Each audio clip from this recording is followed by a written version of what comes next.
Bismillahirrahmanirrahim. Assalamualaikum warahmatullahi ta'ala wabarakatuh. Alhamdulillahillazi ayyada habibahul mustafa bil qur'ani kasyamsi wa duhaha wa bisunnatihi kal qamari iza talaha wa man sara 'alaiha sara fi daw'in nahari iza jallaha wa man a'rada 'anha 'asha fi dhulmatil laili idza yakhshaha. Allahumma fasalli wa sallim wa karrim wa majjid wa azim ala sayyidina wa habibina wa syafi'ina wa qurrati a'yunina sayyidina wa maulana Muhammadin habibi rabbil alamin wal imami khurri muhajjalin wa ala alihi wa sahbihi ajma'in, amma ba'd. Alhamdulillah, pada kesempatan sore ini kita berada di studio MA dan bersama Ustadz. Assalamualaikum Ustadz. Waalaikumsalam warahmatullahi wabarakatuh. Bagaimana kabar antum hari ini? Lancar puasanya? Alhamdulillah. Bagaimana perasaan antum dari awal Ramadan hingga saat ini telah melaksanakan puasa, Ustaz?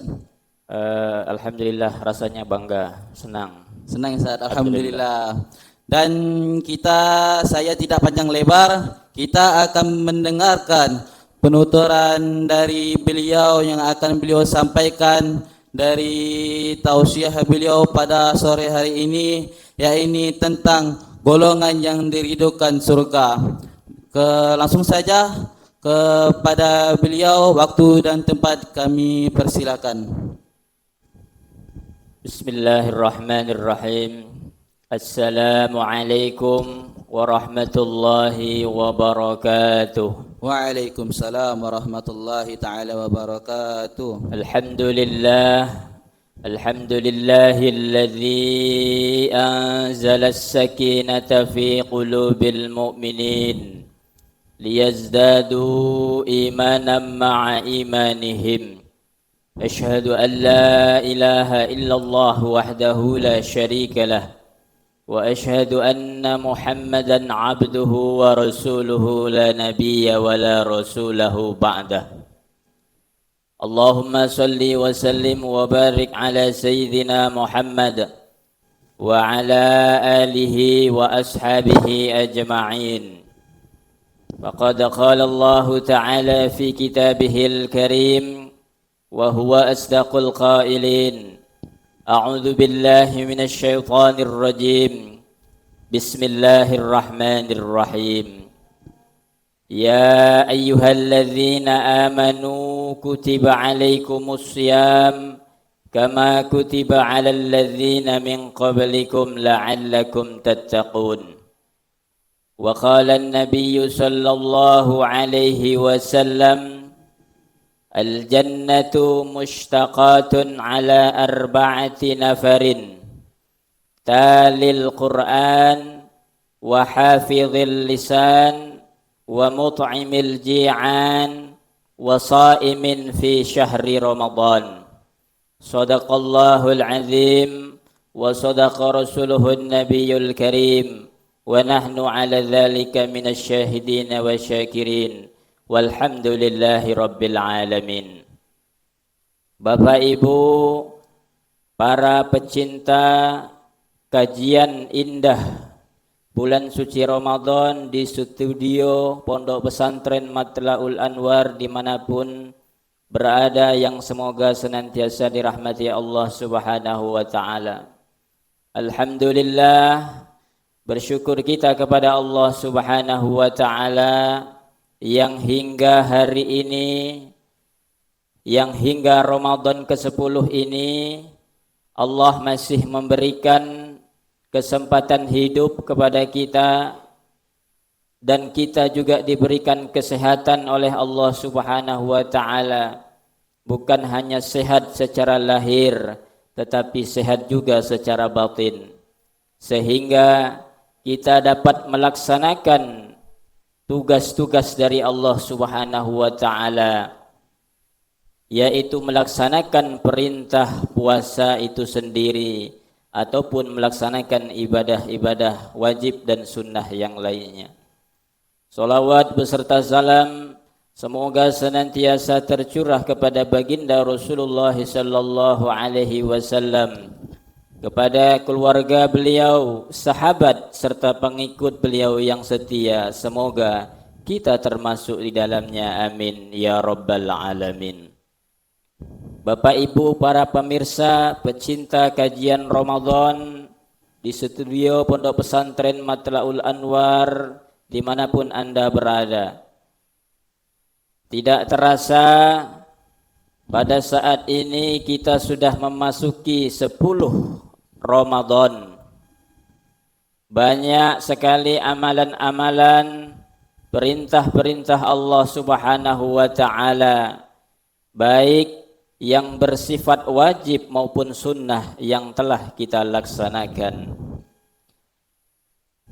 Dari sekian banyaknya perintah-perintah Allah, baik yang wajib maupun yang sunnah yang telah kita laksanakan, Rasulullah sallallahu alaihi wasallam telah memberikan garis-garis, telah memberikan kisi-kisi kepada kita semua, bahwa setidaknya ada beberapa amalan yang apabila kita laksanakan di bulan suci Ramadan ataupun di luar bulan suci Ramadan, maka amalan ini bisa menjadikan kita sebagai salah satu penyebab hamba Allah yang bertakwa dan dirindukan oleh surganya Allah Subhanahu wa taala.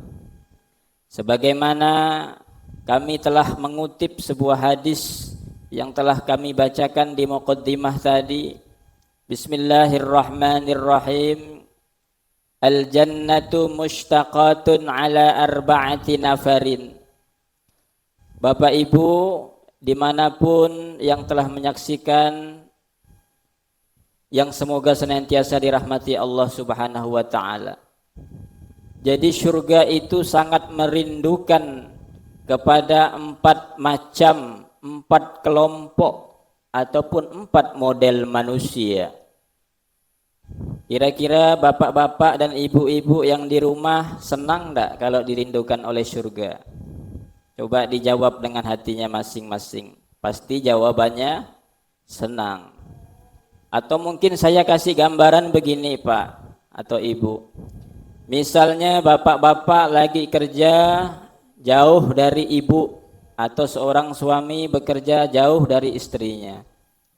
Kemudian pada hari itu seorang suami atau bapak ini dirindukan oleh istrinya. Kira-kira senang enggak kira-kira Pak dirindukan oleh istrinya? Karena tanggal 1 misalnya. Pasti senang Pak ya. Walaupun rindunya mungkin karena tanggal 1. Atau sebaliknya seorang ibu yang sedang berada di rumah, dia dirindukan sekali oleh suaminya yang saat itu sedang bekerja. Rindu dengan istrinya, ataupun rindu dengan masakannya, ataupun rindu dengan yang lainnya. Itu baru dunia yang merindukan suami, ataupun istri, ataupun anak, ataupun yang lainnya. Nah ini surga, surganya Allah Subhanahu wa ta'ala yang merupakan tempat yang sangat nyaman dan lebih nyaman daripada dunia ataupun istana yang ada di dunia ini. Lalu kami ini bagaimana Ustadz supaya termasuk orang yang dirindukan oleh surga sebagaimana yang Ustadz sampaikan? Maka setidaknya ada beberapa amalan yang telah diberitahukan oleh baginda Nabi Muhammad sallallahu alaihi wasallam kepada kita. Yang pertama syaratnya bapak dan ibu mesti adalah menjadi orang yang talil Quran. Menjadi bapak dan ibu, menjadi makhluk Allah Subhanahu wa taala yang senang, yang gemar dengan tadarus Al-Quran ataupun membaca Al-Quran. Kenapa demikian? Karena setiap huruf yang kita baca dari huruf-huruf yang ada di dalam Al-Quran itu akan dibalas pahala oleh Allah Subhanahu wa taala. Misalnya kita hanya membaca alif lam mim, itu alifnya dapat balasan 10 kali lipat, lamnya dapat balasan 10 kali lipat, mimnya dapat balasan 10 kali lipat. Itu kalau kita membaca Al-Qur'annya di luar bulan suci Ramadan. Lalu bagaimana kalau kita membacanya pada bulan suci Ramadan? Maka balasan pahala yang kita dapatkan akan menjadi lebih daripada bacaan Al-Qur'an yang kita baca di luar bulan suci Ramadan. Karena setiap amalan yang kita laksanakan di bulan suci Ramadan, amalan sunnahnya akan diganjar oleh Allah Subhanahu wa taala setara dengan amalan-amalan yang wajib. Sementara amalan yang wajib akan dilipat gandakan oleh Allah Subhanahu wa taala hingga 70 kali lipat. Kemudian selain daripada itu, Al-Qur'an yang kita baca ketika di dunia ini, kelak dia akan menjadi sahabat kita, akan menjadi penolong kita ketika kita sudah meninggalkan dunia ini. Pesan baginda Nabi Muhammad sallallahu alaihi wasallam, Iqra'ul Qur'an fa innahu ya'ti yaumal qiyamati syafi'an li ashabihi. Iqra'u, bacalah oleh kalian Al-Qur'an, fa innahu, karena sesungguhnya Al-Qur'an yang kita baca itu ya'ti yaumal qiyamah, dia akan datang kelak pada hari kiamat, syafi'an li ashabi, dan dia akan memberikan syafaat, akan menjadi penolong bagi siapapun yang menjadi sahabatnya. Siapakah sahabat Al-Qur'an? Salah satunya adalah orang yang membaca Al-Qur'an ataupun orang yang tadarrus Al-Qur'an, orang yang menghafal Al-Qur'an ataupun orang yang mentadabburi Al-Qur'an. Kemudian amalan yang kedua yang mesti kita jaga adalah wahafizil lisan, yaitu menjaga lisan.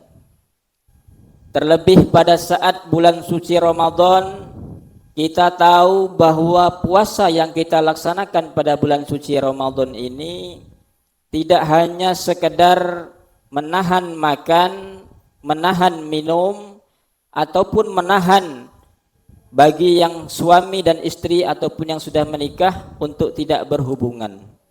Tetapi lebih daripada itu, pada saat kita melaksanakan puasa di bulan suci Ramadan, kita dituntut harus mampu selain daripada menahan lapar, menahan haus, dan berhubungan antara suami dan istri, kita juga dituntut untuk mampu menahan dari segala sesuatu ataupun perkara yang dapat membatalkan pahala puasa ataupun mengurangi pahala puasa ataupun merusak pahala puasa ataupun membatalkan puasanya itu sendiri.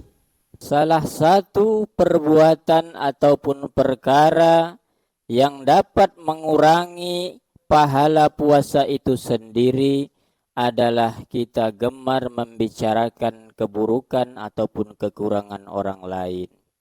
Oleh karena itu, baginda Nabi Muhammad sallallahu alaihi wasallam telah mewanti-wanti kepada kita melalui sabdanya, "Man kana yu'minu billahi wal yaumil akhir falyakul khairan aw liyasmut."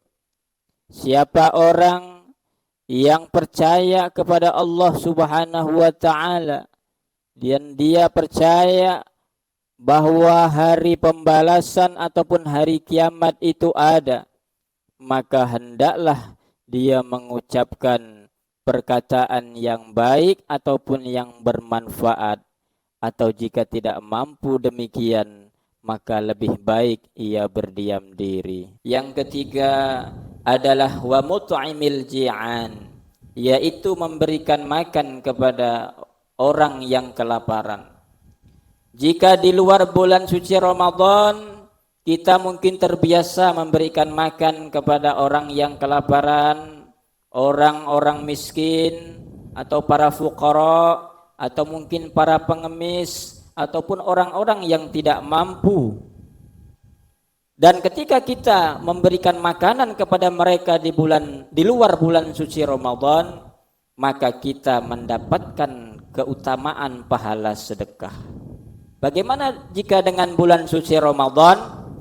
Jika dengan bulan suci Ramadan, maka kita memberikan makan kepada orang yang hendak berbuka puasa. Lalu apa keuntungannya? Jika di luar bulan suci Ramadan kita mendapatkan pahala keutamaan bersedekah, maka pada saat kita memberikan makanan di bulan suci Ramadan kepada orang-orang yang hendak berbuka puasa, maka kita mendapatkan pahala yang sama dengan orang yang saat itu sedang berpuasa yang kita berikan makanan. Kemudian yang terakhir adalah wasaimin fi syahri Ramadan, yaitu orang yang berpuasa pada saat datang bulan suci Ramadan. Bapak dan Ibu para pemirsa pecinta kajian indah Ramadan di studio Pondok Pesantren Matlaul Anwar dimanapun berada yang dirahmati Allah Subhanahu wa Ta'ala.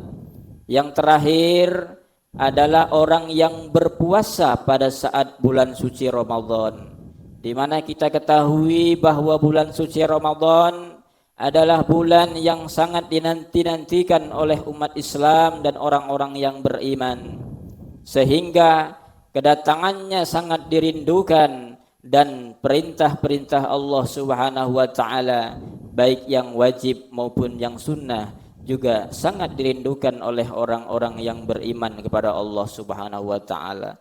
Sehingga salah satu perintah Allah Subhanahu wa Ta'ala yang sudah sangat populer dan sering kita menjalaninya adalah adanya perintah puasa.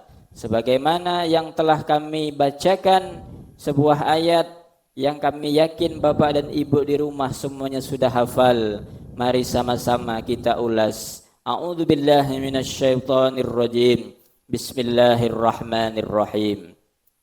يا أيها الذين آمنوا كتب عليكم الصيام كما كتب على الذين من قبلكم لعلكم تتقون, yang artinya wahai orang-orang yang beriman. Ini adalah panggilan romantis Allah Subhanahu wa Ta'ala kepada hambanya yang sangat dicintainya. Wahai kekasihku orang-orang yang beriman, kutiba alaikum, diwajibkan atas kalian semua asyam, berpuasa, kama kutiba alal ladzina min qablikum, yang mana puasa ini dulu juga sudah pernah dilaksanakan oleh umat-umat sebelum kalian. Tujuannya adalah la'allakum tattaqun, agar kalian menjadi orang yang bertakwa di sisi Allah Subhanahu wa Ta'ala. Jadi dengan datangnya perintah puasa pada bulan suci Ramadan, mari bersama-sama kita jaga puasa ini. Jangan sampai kita tinggalkan apabila tidak ada halangan yang dibenarkan oleh syariat, ataupun tidak adanya uzur yang dibenarkan oleh syariat untuk kita berbuka puasa. Karena satu hari bulan suci Ramadan apabila kita tidak berpuasa tanpa adanya halangan ataupun uzur syar'i ataupun halangan yang dibenarkan oleh agama kita, maka sesungguhnya puasa di hari lain yang kita gantikan itu tidak akan pernah sama pahalanya walaupun kita puasa seumur hidup untuk menggantikan puasa satu hari yang kita tinggalkan di bulan suci Ramadan. Inilah 4 amalan yang mudah-mudahan kita mampu menjaga, sehingga ketika kita mampu menjaga 4 amalan ini, atau paling tidak 1 atau 2 amalan dari salah satu keempat macam ini, sehingga kita digolongkan oleh Allah Subhanahu wa taala sebagai la'allakum tattaqun, orang yang bertakwa kepada Allah Subhanahu wa taala, dan pada akhirnya kita dirindukan oleh surganya Allah Subhanahu wa taala. Demikianlah yang dapat kami sampaikan. Semoga kita dapat menjaga amalan-amalan tersebut hingga akhir hayat kita, baik pada bulan suci Ramadan ataupun di luar bulan suci Ramadan. Amin amin ya rabbal alamin. Apabila ada yang salah, itu datangnya dari kekhilafan dan kelemahan diri pribadi, dan kebenaran itu mutlak datangnya dari Allah Subhanahu wa taala. Hadanallahu wa iyyakum ila siratim mustaqim. Assalamu alaikum warahmatullahi wabarakatuh. Waalaikumsalam warahmatullahi taala wabarakatuh. Masya Allah, dari pemaparan yang antum jelaskan tadi Ustadz, bahwasanya ada 4 golongan yang dirindukan oleh surga. Benar sekali Ustaz. Jadi dengan 4 amalan ini, insya Allah kita di bulan Ramadan ini mendapatkan 4-4-nya insya Allah Ustaz. Mudah-mudahan. Sebenarnya sudah dapat ke-4-4-nya kita, tapi mungkin masyarakat ada yang masih belum mendapat kesempatan untuk melaksanakan ke-4-4-nya. Mudah-mudahan ada 1-2 amalan yang mampu berjalan dengan istiqomah. Syukur-syukur bisa dapat ke-4-4-nya Ustaz. Amin amin. Semoga kita dan para pemirsa Studio MA dapat mengamalkan apa yang telah beliau paparkan dan beliau jelaskan dari tausiah beliau pada sore hari ini, dan semoga untuk diri Al-Fakir pribadi dan pemirsa Studio MA dapat mengamalkan apa yang telah beliau jelaskan kepada kita dan memetik hikmah dan mengambil faedah-faedah dari apa yang beliau jelaskan pada sore hari ini. Amin. Mungkin hanya ini yang dapat kami sampaikan, kurang lebihnya saya mohon maaf. Saya Al-Fakir Muhammad Zulkarnain sebagai host undur diri. Wabillahi taufiq wal hidayah wal ridha wal inayah. Assalamualaikum warahmatullahi taala wabarakatuh.